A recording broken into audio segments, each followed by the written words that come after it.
પછી વાત આવશે આપણે જે ડેટા મારો હલબલાવી નાખે છે એવો કે હું પોતે એટલા વર્ષથી જોઉં છું ને, તો એક બાળકોના દાંતમાં સડો. તમને કોઈ દિવસ સડો થયો છે નાના હતા ત્યારે? યાદ છે તમને ડેન્ટિસ્ટ પાસે લઈ ગયા હોય? અહીંયા કદાચ ટીમમાં જેટલા બેઠા છે ને, કોઈને નાના હશે ને 5 વર્ષના 4 વર્ષના, ત્યારે ડેન્ટિસ્ટ પાસે નહીં લઈ ગયા હોય.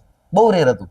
ધારો કે હું 25 વર્ષ પહેલા કે 20 વર્ષ પહેલા પ્રેક્ટિસ કરતો ને, તો આખા મહિનામાં 1-2 બાળકને કંઈક કમ્પ્લેન આવતી ને અમે ટ્રીટમેન્ટ કરતા. હા, ચોકલેટ્સ ખાતી, ઓરલ હાઇજીન મેન્ટેન કરતા. ફૂડ હેબિટ ચેન્જ થઈ આપણી. હવે આજની તારીખે અમે અમારા ક્લિનિકમાં ઓન એવરેજ અઠવાડિયામાં 4 થી 5 બાળકોની રૂટ કેનાલ કરીએ છીએ.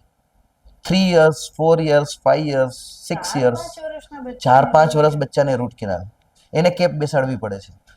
That is a biggest change મેં જોયો હોય ને અત્યારે.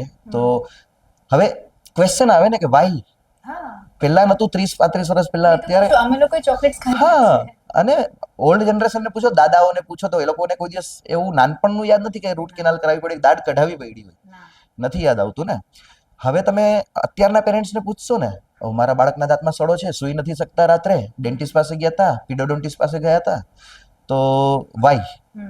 તો હવે આપણે સમાજે પોતાની જાતને પ્રશ્ન પૂછવાનો છે કે વાય. 30 વર્ષમાં શું બદલાવાનું સમાજમાં ખબર છે? પૈસા તો આવ્યો જ છે ઇન્ડિયામાં, એ તો દેખાય જ છે. સાથે સાથે બદલાવાનું ફૂડ હેબિટ. ફૂડ હેબિટ શું હતી આપણી આજથી 30-35 વર્ષ પહેલા, 40 વર્ષ પહેલા? આપણે ઘરનું જ ખાતા, રોટલો ખાતા, બરાબર, સલાડ ખાતા, ફ્રૂટ્સ ખાતા. કોક વાર આમ બહુ જ લક્ઝરી હોય ને, 2-4 મહિને હોટલમાં જતા, 2-4 મહિને. નામ ન લઈ શકતા હોટલનું, બાપા એક થડાપો મારતા એમ. એટલે એ ત્યારનું પિક્ચર જોવું એ લક્ઝરી હતી. વર્ષમાં 1-2 વાર માંડ વારો આવતો.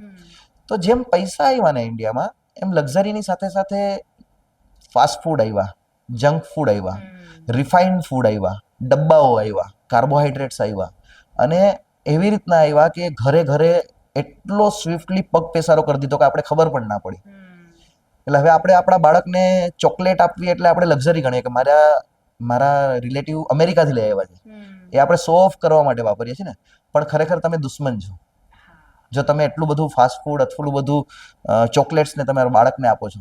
તમે ફ્રિકવન્ટલી ચીઝવાળા પિઝા, તમે ફ્રિકવન્ટલી ચીઝ, કેક, પેસ્ટ્રીઝ, લોલીપોપ્સ, સ્કૂલમાં બર્થડે છે તો ચોકલેટ, તો અલ્ટિમેટલી ચોટી જાય એવા પદાર્થ છે ને. તો શું થાય? બાળકોના દાંત સડવાના છે ને. એ સ્કૂલમાં ચોકલેટ ખાવાનો છે, 3 કલાક 4 કલાક કંઈ બ્રશ નથી થવાનું, પાણી નથી પીવાનું.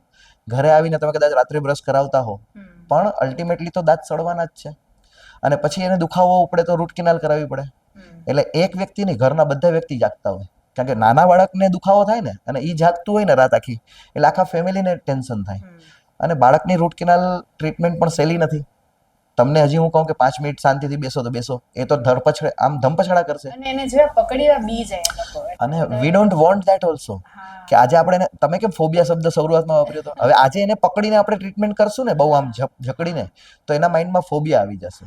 એ ભવિષ્યમાં ડેન્ટલ ટ્રીટમેન્ટથી એને ડર લાગશે. એટલે હવે એની પણ ટ્રીટમેન્ટ ઘણી આવી ગઈ. કોન્શિયસ સેડેશન આવી ગયું, નાઇટ્રસ ઓક્સાઇડ આવી ગયું, જેથી બાળકને આમ સાયલન્ટ થઈ જાય, લાફિંગ ગેસ જેને કહીએ. તો લાફિંગ ગેસ બાળકને આપીને ટ્રીટમેન્ટ કરીએ છીએ. તો એ બટ વી ડોન્ટ વોન્ટ કે ટ્રીટમેન્ટની જરૂર પડે બાળકોને. એટલે બધાને વિનંતી કરીશ કે ઘરનું ફૂડ રાખો, અને બહારનું જાઓ તો એટલીસ્ટ દાળ ભાત શાક રોટલી પર કોન્સન્ટ્રેટ કરો જ્યાં સુધી બાળક મોટું ના થઈ જાય. અને કદાચ કોક વાર ચીટ ડેની જેમ આપવું પડે ચોકલેટને, તો એને એવા ફોર્મમાં આપો કે એ ચોટે નહીં. ધારો કે હું મારા પેશન્ટને સમજાવતો, તમારે ચોકલેટ ખાવી છે ને છોકરાને, હું કહું છું ખવડાવો, પણ એનું ફોર્મ બદલી નાખો. તમે એનું થિક સેક બનાવી નાખો, પછી મોટી બધી સ્ટ્રો રાખો, એને તમે છત્રી રાખો, પેલી રાખે એમ દુકાનવાળા, અને તમે બાળકને આપો, પીવડાવી દો, અને 2-5 મિનિટ પછી એને કોગળા કરાવી નાખો કે બ્રશ કરાવી નાખો. તો એનો પણ શોખ પૂરો થઈ જશે. એઝ એ પેરેન્ટ તમને પણ એવું લાગશે કે તમે કોઈ રેસ્ટ્રિક્શન્સ નથી રાખ્યા, અને સાથે સાથે આપણે દાંતની પણ જાળવણી કરશું. અને ડેન્ટિસ્ટની મુલાકાત લ્યો, પહેલો દાંત આવે ને ત્યારથી બ્રશ કરાવવાનું ચાલુ કરી દેવાનું. ઘણા લોકો નથી કરાવતા હોતા, કરાવવાનું. ફિંગર બ્રશ આવે છે, ફિંગર બ્રશથી તમે કરાવી શકો બ્રશ.